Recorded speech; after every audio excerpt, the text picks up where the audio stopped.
ay rated SPG. Striktong patnubay at gabay ng magulang ang kailangan. Maaaring may masiselang tema, lengguwahe, karahasan, sexual, horror o droga na hindi angkop sa mga... Unti-unti na ngang nagkukrusan landas nito ni Marcelino at ni Robert.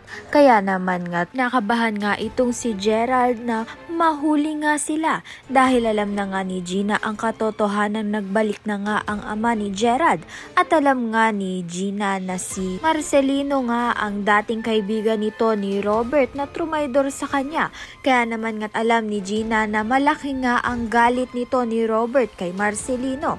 At dahil dito, inilihim niya na nga na nagkikita na nga sila. Sa kabilang banda naman nga, mabibisto na nga ni Betsy na may tinatago ngang lihim itong si Gerald at si Gina. Dahil natuklasan nga ni Betsy na nakauwi na nga ang ama ni Gerald na si Marcelino. At nang malaman niya ngang wanted ito at ito nga ang mortal na kaaway ni Robert, kaya naman nga hawak na nga niya ang ebidensyang magpapabagsak kay Gina at kay Gerald. Naghahanap nga lang ng tamang tiyempo ito ngang si Betsy upang sabihin na nga lahat kay Robert ang katotohanan.